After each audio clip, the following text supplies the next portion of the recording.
Good afternoon, everybody. I'd like to welcome everybody to today's presentation. This is Bill Pat-Jane, the Executive Director for the American Parkinson's Disease Association here in Massachusetts. And I'd like to welcome everybody to today's presentation on social self-management and Parkinson's disease. We have a great presentation scheduled for today. And I'd like to introduce Dr. Linda Tickle-Degnen shortly. And I'll do that just after I give a couple of overall instructions. The presentation is going to last about 40 minutes. At the very end, what we're going to do is we're going to take some questions. If you have any questions as we go through this presentation, please put those questions either in the Q&A area, the button down below, or in the chat box, and we'll take questions at the very end.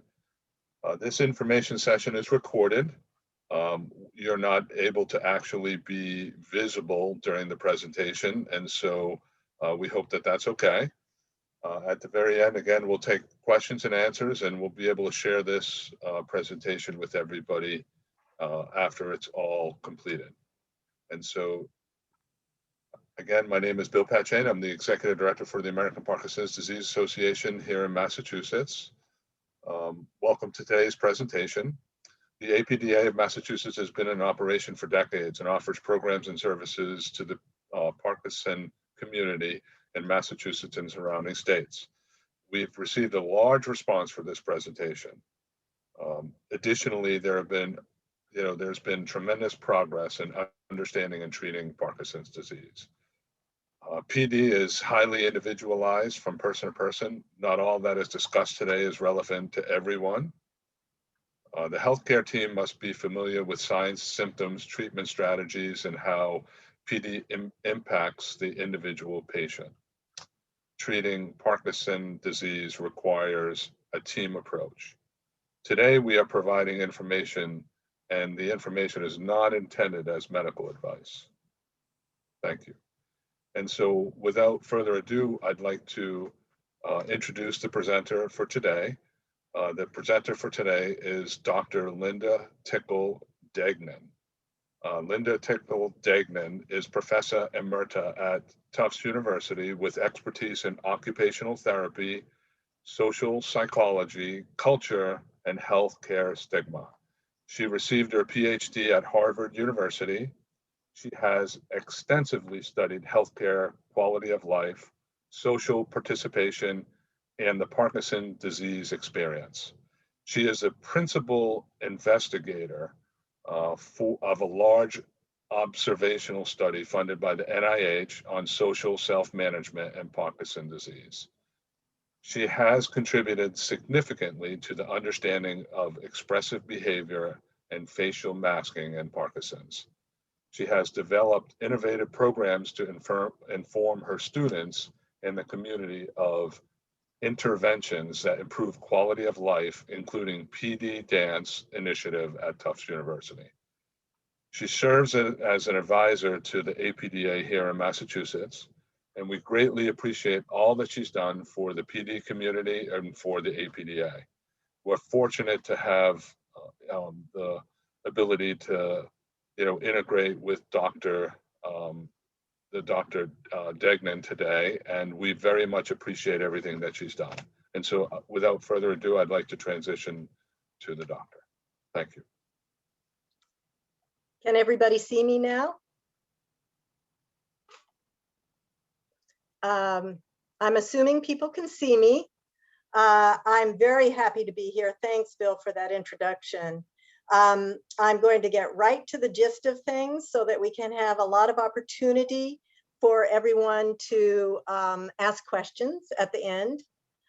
I'm going to be asking you first to think. I'm giving you 5 seconds to answer this question to yourself. What was a frustrating or enjoyable experience you've had recently? Let it pop into your mind, and I'm going to start my count now.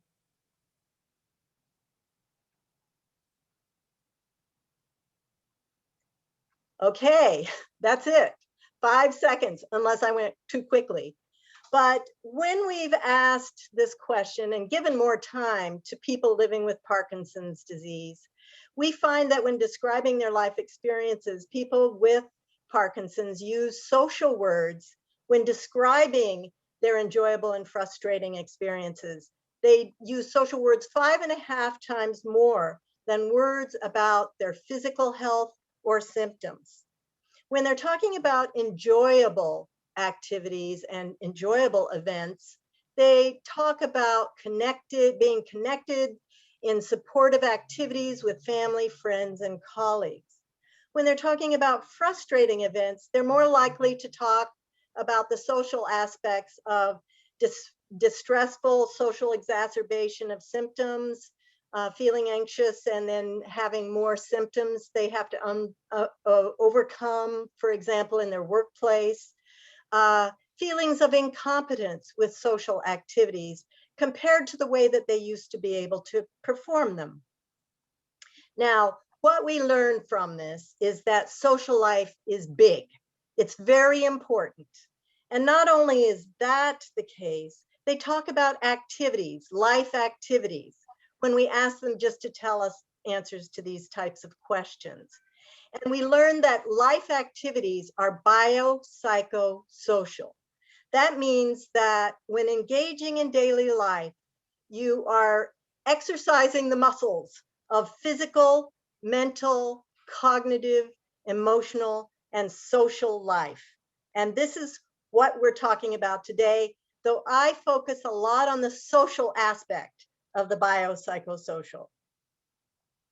Now, you've just been, Bill has just said, told you that I've been the PI for a longitudinal study of social self-management.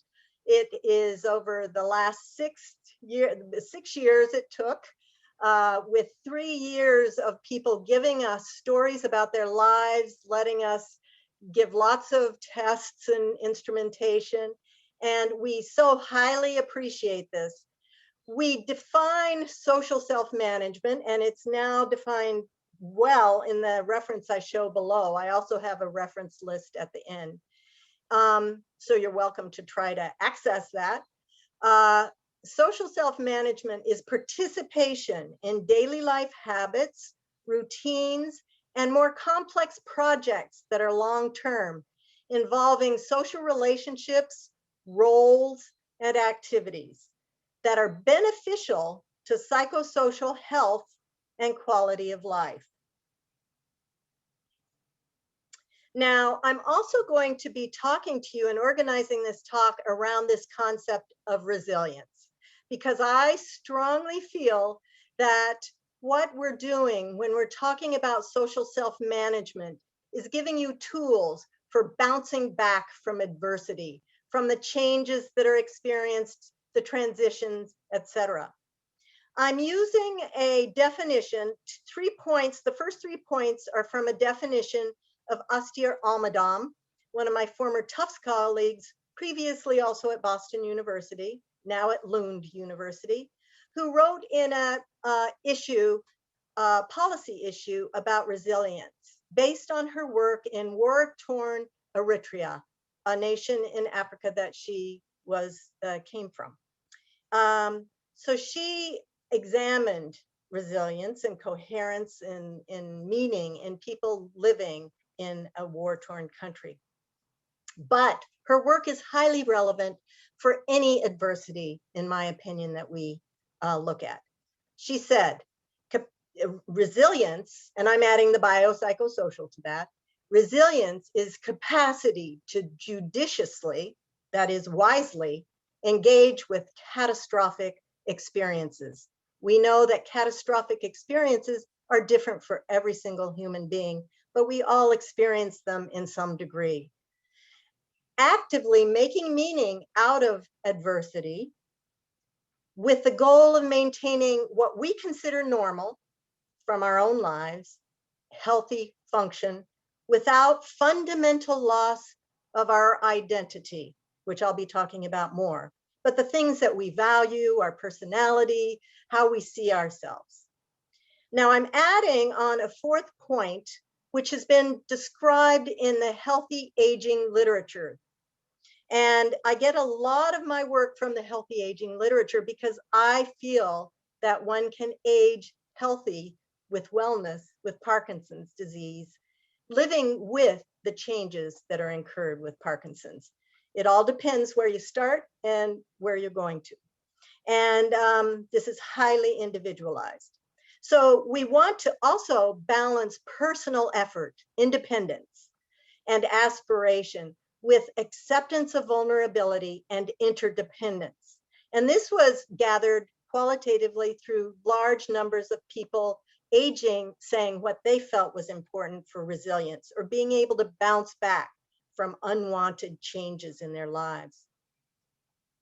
Now, number one on this list, you can boost your resilience by exercising your capacity to wisely, judiciously engage with Parkinson's symptoms, aging, pandemic isolation in this last year, loss, and stressful transitions. First, to do this, to be wise, you have to be somewhat objective.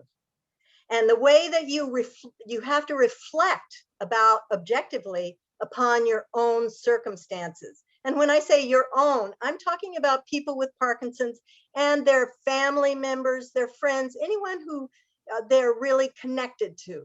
Okay, so everybody can do this. And this is a model used in occupational therapy. It's similar to other models used in other professions, but it is 3 factors that we see and we analyze when we're helping people to develop healthy occupational lives. First, you have to look at your own personal attributes, both your strengths, start with your strengths, and then also what you consider your limitations. Ask family, friends, and also your health providers, therapists, physicians, social workers. And then you also have to evaluate your environment. You have to describe it. Where do you live? What is your neighborhood like? What is your home like? Your home environment? What are the objects and tools you use every single day that are important to your activities?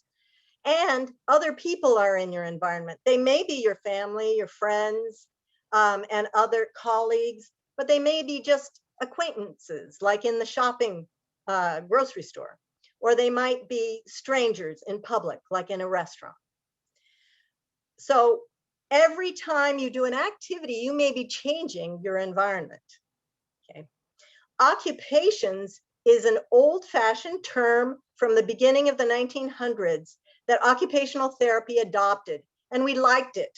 It was how you use your time in meaningful occupations. So what we mean by this is time use that is meaningful in daily life. And we now call those often activities and routines, habits of daily living, and we shorten them to ADL. You'll hear that all the time from your practitioners. How are your ADLs today? So these are what you do, the activities you do, the tasks, separate tasks involved in doing those activities, because activities in daily life are complex, and the steps, the sequences of these activities that are involved. Now I'm going to describe what we've learned from research with people participating in our study of social self-management and previously in other studies that we've conducted at Boston University and Tufts University. How can your lifestyle and everyday practices support wellness with PD? Okay, this is the beginning of what we're going to talk about. We found that practices was a good word to use, because practice means you have to keep practicing at it. Just like you have to practice your exercises or practice your vocalizations. You have to practice your wellness, your resilience. So we found the #1 factor associated with symptoms and health quality of life was maintaining as best you can your activities with family, friends, colleagues in the home and community. These are often called informal activities in the healthcare by healthcare providers because they don't necessarily have anything to do with it except advising you about it. But they can overlap with these types of activities can overlap with the second factor. These are in home and community activities, right? The next one is managing your health with health providers and community health groups. These are developing strong working relationships with your providers, therapists, physicians, social workers, and community health groups, which may be focused on a disease or may be focused on something like yoga, which I belong to. But rock steady boxing, the choral groups you participate in, the community exercise groups you participate in for Parkinson's, these are all really important to the health outcomes that we see. Finally, one that you may not have thought about much, or you might have, is support. We think a lot about support, but what we don't think about is how we should use it. And actually, what is fundamental to human behavior and human satisfaction is exchange of support. Not simply receiving support from others, but being able to give something back is been found in healthy aging to be extremely important, but complex. Because it doesn't matter how you give it back, as long as it's done in a good spirit, right? So exchanging support that is healthy is, we studied the emotional types of support, of giving people emotional support, saying thank you to them when they do something for you, whether it's instrumental or something emotional, telling you something wonderful about yourself. And instrumental support, which I'll talk a lot about today, which are the activities you do in home and community to maintain your independence, aging in place, it's called, in your own residence and or in transitions you make to other types of residential living spaces. Now, let's look back at this. I'll keep showing you this definition. I have found that in support groups, people want to write this down. So that's why I'm showing it all the time. So our next step is actively making meaning out of adversity. So number two, to actively make meaning out of adversity, it's important to realize that humans survive and flourish because we are social. We are social animals as much as you can get of the whole animal kingdom. And we join our talents to get things, complex, long-term projects done and solve problems that alone we could not do. So meaning in our lives often comes from these social endeavors, whether they're a very simple thing, like preparing a meal or preparing iced tea for someone, they can go all the way to the top of influencing health policy. Now, doing a meaningful activity. So meaningful means meaningful to the social network around you, you and your social network. It's meaningful. So doing a meaningful activity with or for others activates the body, mind, and social capacities. I like this quote by William James, the early founder of American psychology in the United States in the early 1900s. I feel the want for some outward stimulus of my soul. And he said this when he was doing a lot of writing and thinking in isolation in a country that was newish to him. And he decided he had to get out with the masses and with friends, just as we feel now after COVID. I need a stimulus for my soul and I'm going outside. Achieving an activity or project successfully is empowering, and the simple fact that you do it satisfactorily gives meaning to life. Here's a picture of my family, photograph of my family, creating what became a Where We Lived family book. So we had turned our adversity of moving very frequently as children. I have 3 siblings. across the United States, every 6 months to every 1 year, as my father's career blossomed from a file clerk in a trucking company to a CEO in a trucking company. And so he took every raise, every promotion, and it was during the 50s. This is what was happening, a lot of mobility. But I don't have any friends from those early days, whereas my husband, who stayed in one place, has a lot of friends from those early days. So it was a bit of an adversity, but we made meaning by creating this book. I'm going to show it to you on my own Zoom, called, I don't know if you can see it properly, Where We Lived. And it's a blurb. You can do this through all sorts of things, where we describe, we remembered, where did we live? When did we live there? What did it look like? And we gathered lots of photographs, and each one of us contributed the memories that we had. I was the eldest, so I had the most for the siblings. And we treated this and then transformed this into Where We Lived, the Tickle family, which is my maiden name, a moving story from sea to shining sea. And we introduced this book as a surprise to my parents on their 60th wedding anniversary. A great deal of meaning for us all. And we constantly, to this day, 10 years later, refer to this book to remember where we lived. Biopsychosocial resilience also is with this next step. When we're doing these things, we often have, if not an explicit goal, an implicit goal of maintaining what we consider to be normal. Now, normal, you know, is always changing. We're in the new normal all the time. So we want to maintain things we've done in the past, and we want to maintain appropriately our healthy function as much as it's possible for us to do. And this is key, without fundamental loss of identity. That means we have a lifelong identity that we've acquired, and we don't change that identity easily.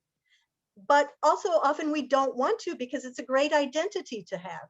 So we try to maintain in occupational therapy and the other therapies you've heard about, including medicine and nursing, all social work, we try to individualize, you've heard this, for people, because we understand that identity and meaningfulness is highly personal in nature and familial and cultural in nature. Now, how do you boost resilience given this next step of trying to maintain function and identity?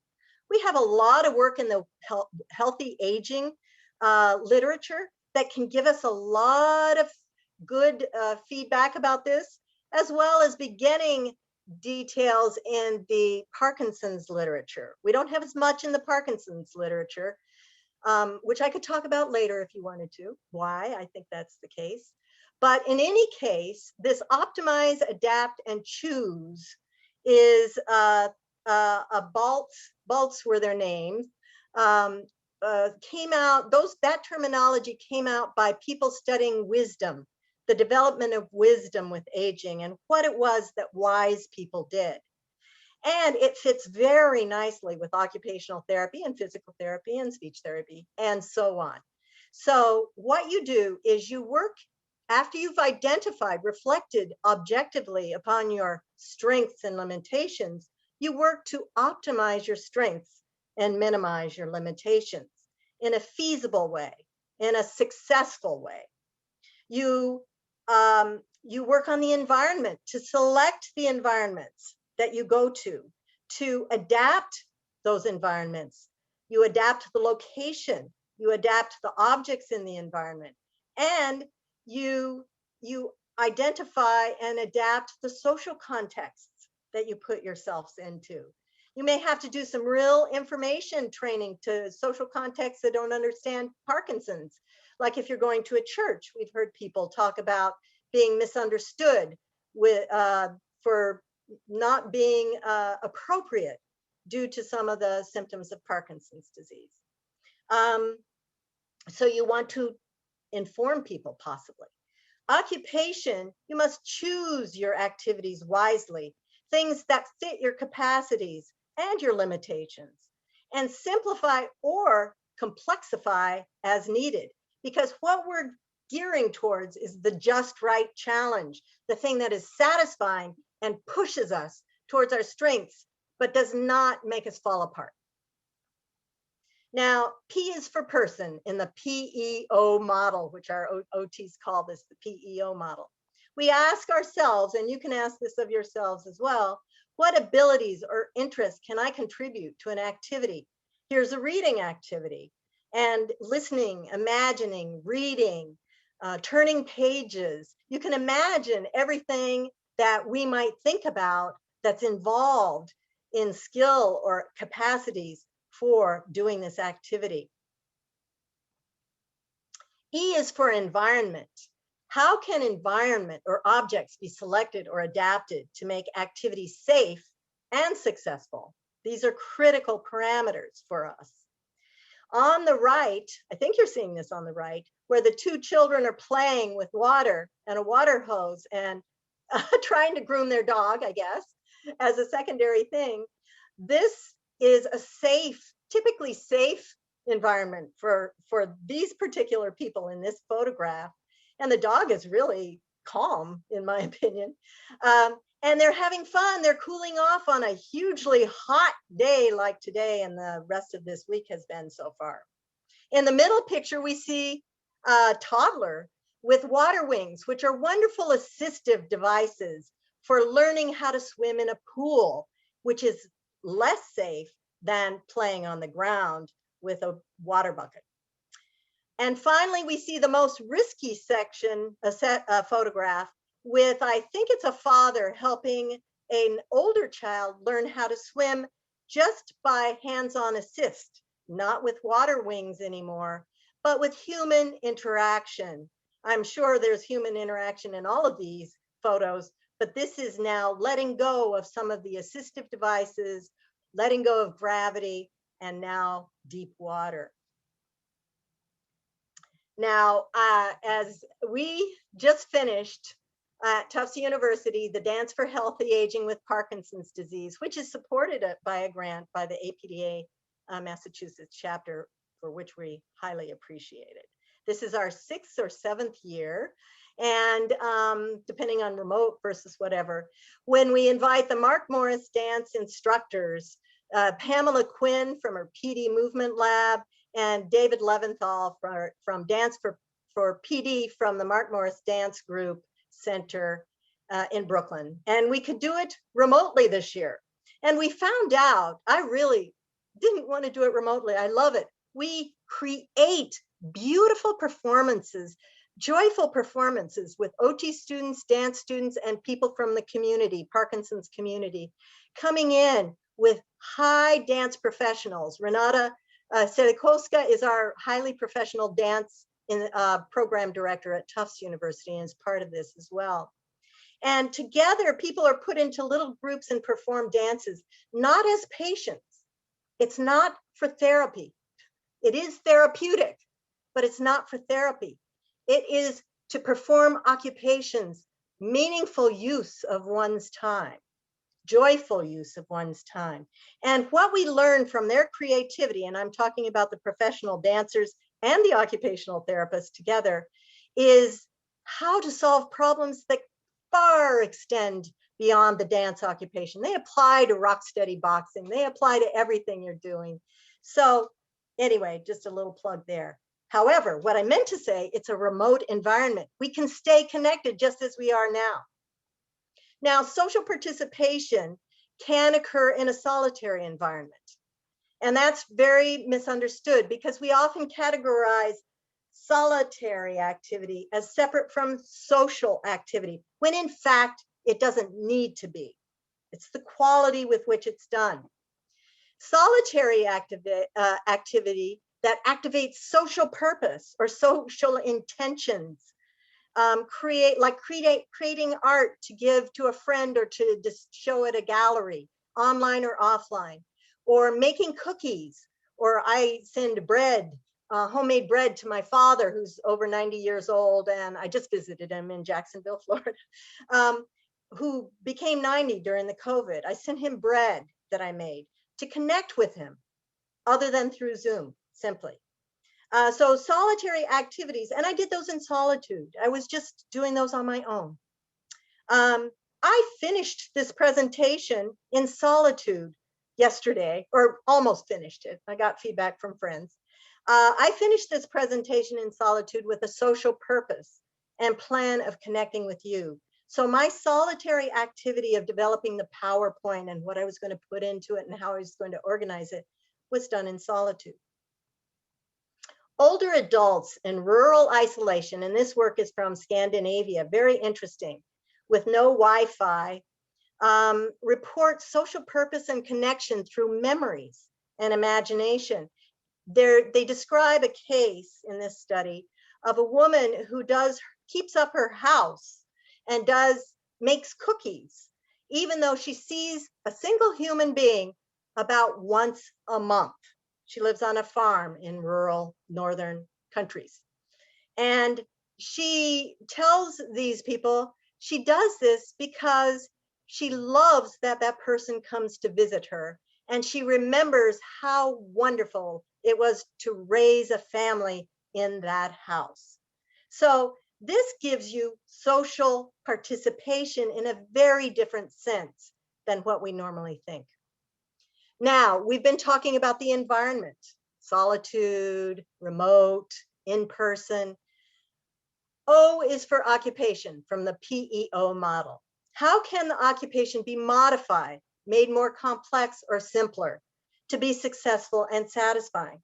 Well, to tell you the truth, the most complex thing on these photographs, I think you already know. And maybe some of you could do it. I wish I could show a raise of hands, but I can't see your hands, so don't do that. This is a happy birthday cake on my left, I think on your left. And I could never do this without a team, okay? I could do maybe some basics. I know I can make a muffin that's shown in the middle. I don't have the expertise to do such a perfect cake like this for happy birthday, but I could make a celebratory muffin, but not with these wonderful swirls. I'd have to have some help from a friend for making the wonderful swirls, or I could be quite satisfied myself without having icing myself, or sprinkling it with powdered sugar, or doing whatever I want to do on top of it. And people will highly appreciate it. On the other hand, maybe that task is a little too complex for people who don't bake, don't know how to bake. Maybe they need to use a cookbook, and that would be difficult for some people. Or to multitask, doing it by watching a Zoom, YouTube, and making it. That's hard. Here's another one. Maybe you're a great egg cracker. If you're a great egg cracker, then, and I'm a great egg cracker, I could crack the eggs for the muffin or the cake if there are eggs involved instead of gluten-free.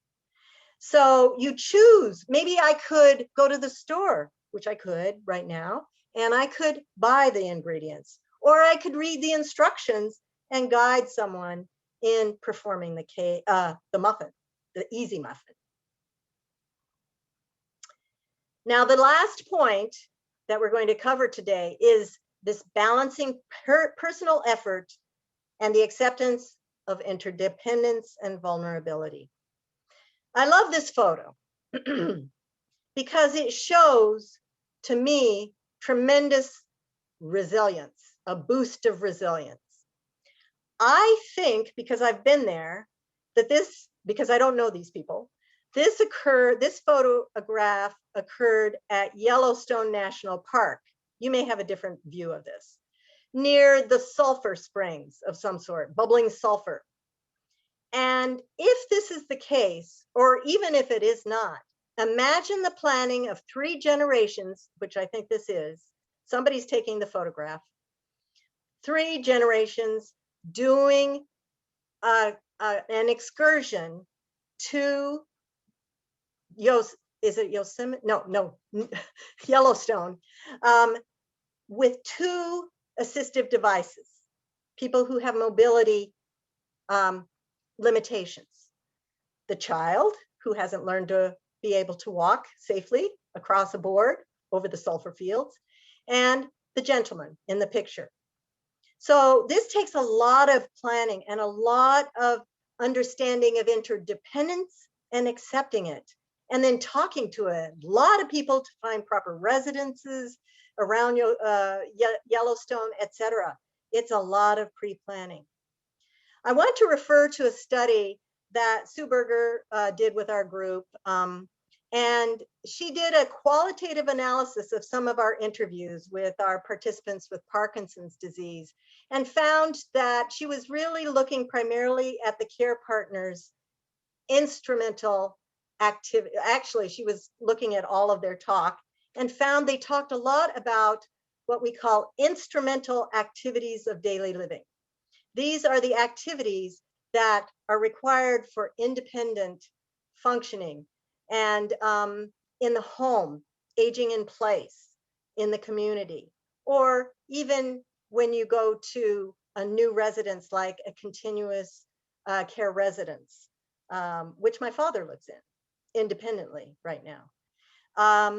So the wife, we noticed, so we did a follow-up study to Sue's study of the qualitative and looked at 20 different IADLs, 20 different types of IADL, including driving, filling the car with gas, doing meal preparation, doing finances, medically managing one's management of Parkinson's, although that I believe that's called a basic self-care in OT. I'd have to check that. Home and yard maintenance, etc., going to health providers. What we saw was the wife's IADLs were interdependent, or you could say vice versa. The husband's IADLs were interdependent. Now I have to say, both of this couple was really resilient because they had a lot more IADLs than the one shown here that had not changed over a 2-year period. We asked them every 6 months for 2 years what their IADLs were. Had they given any up? Were they doing more, less than, or the same as? They had a lot of same as activities like laundry, finances, and so on. What we see though is they both had a decrease in store shopping and childcare, maybe because of changes in their family lives, or a closer store that they were able to get to.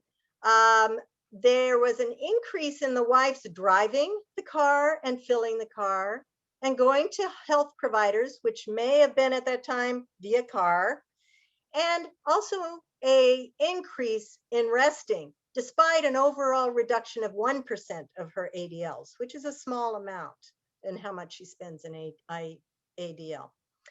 On the other hand, the husband had 30% reduction, which is a large amount over a 2-year period for one's meaning making in adversity. A decrease in driving, and the wife was having to drive more. A decrease in home maintenance and yard maintenance, which had been his primary spousal role in the home. And decrease in going to barbershop. I'd have to look that one up, why?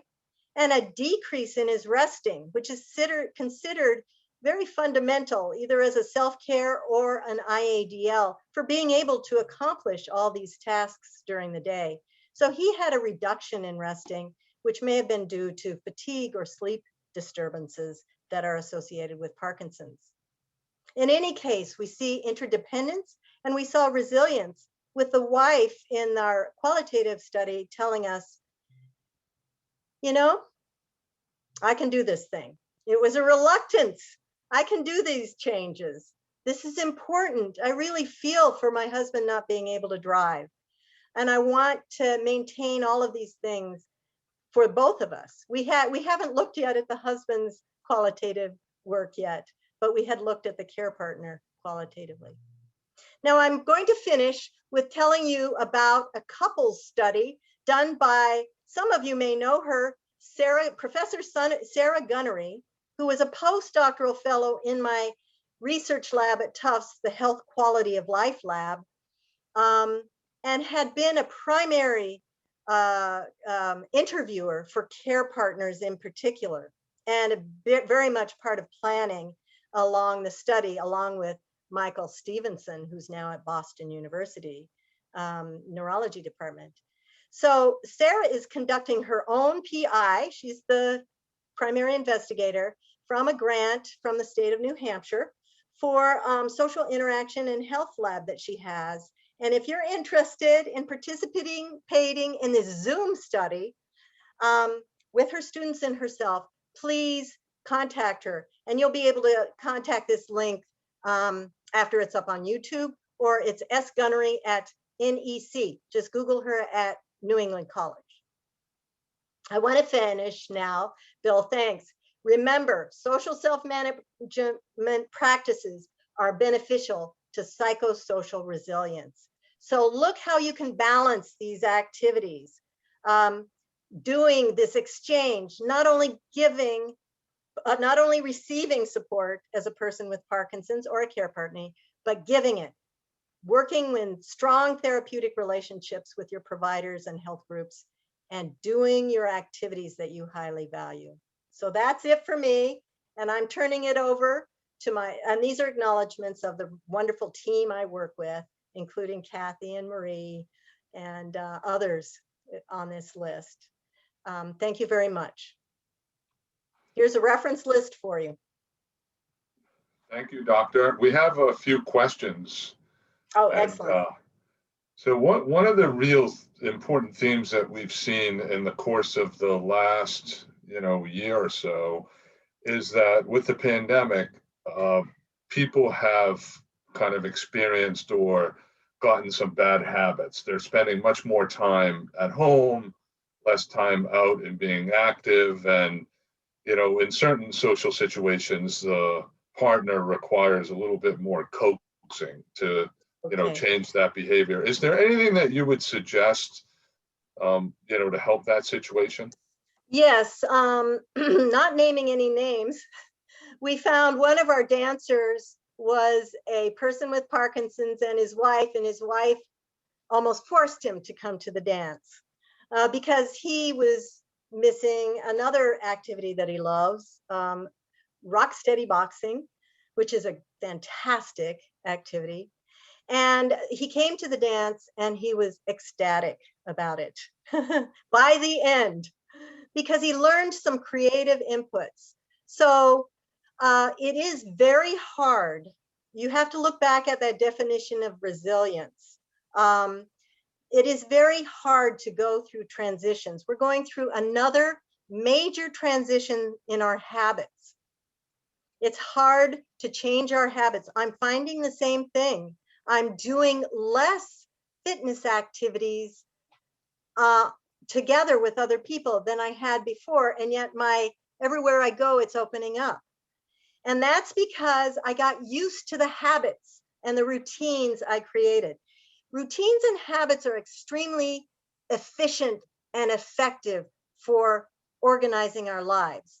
Now, what we have to do, we have to counter some of those habits to get out. For example, find a park and start walking.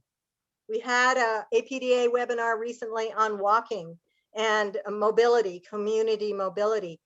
Really gives great tips for motivation. It's really important to put yourself slightly out of the comfort zone in bits and pieces, meaning just go out and wander around your yard. I do that. And then you see neighbors across the street and wave at the neighbor, maybe, or in the other apartment or wherever you live. Take a journey to a place that you feel really safe, whom you've been bubbling with. First time I got together with my sons, who are 32 years old, twins, we all were wearing masks, even though we had all been vaccinated twice. And we just terrifyingly took off our masks and gave each other a hug. It was wonderful, but we had to take that step of removing our mask. And that can be a goal for a day. Can I remove my mask when it's not needed anymore right now in a safe, socially distanced environment? So taking it step by step, first reflecting on how the PEO model, how that's changed our lives, what we do now, how it was before. What was normal before? What is normal now? That would be a really good exercise to do that PEO. What are my strengths now? What are my limitations? What were my strengths a year ago and now? What should I be doing? That's my tip there. One of the other one of the other areas of with questions that has been raised in support groups over the course of the last few weeks is the increase in frustration level, either the individual with Parkinson's disease or the caregiver in general. Yes. And just understanding that potentially the baselines have changed and there may be some sort of anxiety involved. Is there anything that you would suggest in that situation? Yes, so for one thing, I go walking with a lot of friends as part of my activities. And I share a lot of information with them in person. And it's one of the things we share is this feeling of difficulty and frustration in the household itself. I think it's because we know there's more potential and we don't know how we've changed. We all have changed. So it's important to provide, at the very least, a distancing of oneself from that frustration and look again objectively at what you're experiencing and acknowledging it has been highly distressful this past year. And that you have now habituated to that. You've habituated to being more sedentary and in your home and wearing and not hugging people.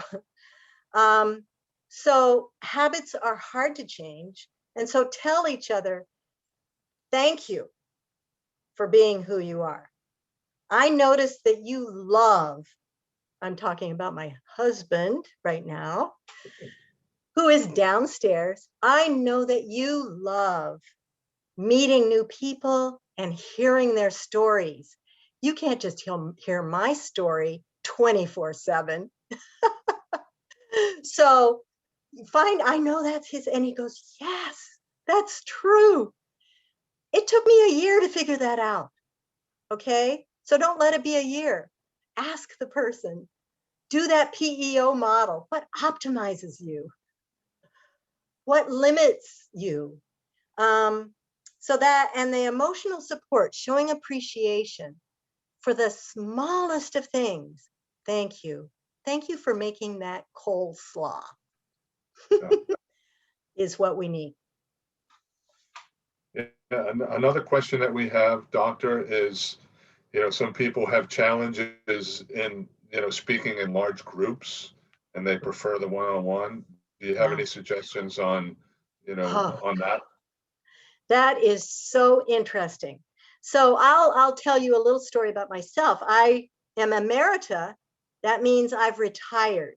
I still have a Tufts office at Tufts because I still continue research and events like this.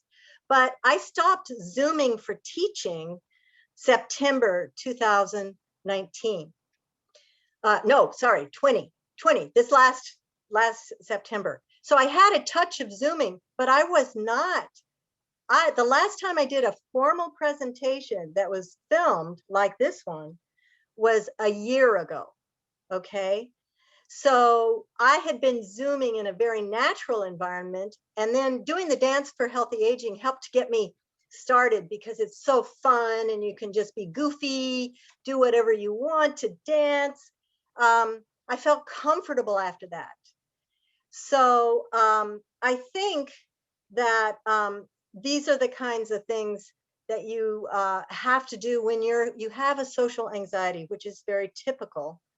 And it's exacerbated often, we've heard, from social interaction and public appearance. Maybe publicly appear first at Parkinson's groups would be a possibility, where people really understand, where there are Zoom support groups. I think that might be feeling safer for some people, or practicing with close family members who are really supportive of you doing more public kinds of presentations of yourself. We also find, or I found initially with Zoom, my students spoke a lot less spontaneously with me when I was teaching them on Zoom versus in person, because on Zoom, we often record it for hybrid teaching so that we can show people, like you're doing later, what's being done. So that causes people to be more aware of themselves. They see themselves online. I keep looking at myself as I'm talking because I like to interact with someone. But you want to be able to feel comfortable interacting on Zoom for a while, because things are going to be hybrid, where sometimes you might go to a fitness center that has 4 people there, but don't allow it, and the rest is on Zoom. Does that help, or does Yes. that answer your question? Yeah, absolutely. Thank you so much. And Patience is key. Patience for yourself and everybody in your household is key. absolutely. Thank you so much, Doctor. You did a great job today. We very much appreciate your presentation. And, again, this presentation is recorded, so we'll have it available, and we'll be distributing the presentation embedded in our newsletter. We also have a YouTube page, YouTube at APDA MA, and so it should be up hopefully by the end of the week. Want to thank the doctor for doing a great job today during the presentation. Also want to thank Kathy Thomas and Rosemary Owen for their support on the back end. Thank you very much. Information and Referral Center, if you have any questions or any suggestion, is at Boston University Medical Campus, 617-638-8466. We have another presentation coming up July 13th, and the topic of that presentation will be driving wellness with Parkinson's disease. And so we'll be sharing that information shortly, and we hope to see everybody back on for that. We have a wide range of education and support, many support groups here in Massachusetts and throughout the entire country. I know that we have a lot of people that have tuned in from across the US. And so if you haven't already done it, engage with your local APDA. We're in the process of transitioning, hopefully, to more live events in the course of the next 3 months. And so we hope to see you out in the community. We've got plenty of health and wellness programs, exercise and movement classes, fitness professional training program on our website if you know anybody that would like to do that. And here in the Boston area, we have the APDA National Rehabilitation Resource Center that you can call if you have any questions regarding physical therapy or your exercise program, and it's free to the public, similar to all of these presentations. We want to thank the doctor for doing a fantastic job today, and thank you for all your support over the years. If you can just transition to the next slide, please. Thank you. And so we've got social media that you can connect with us on. We're on Twitter, Facebook, and Instagram, along with our apdama.org website. We want to thank everybody for coming to today's presentation, and we want to thank the doctor for doing a great job. We really appreciate this, and this is a very important topic.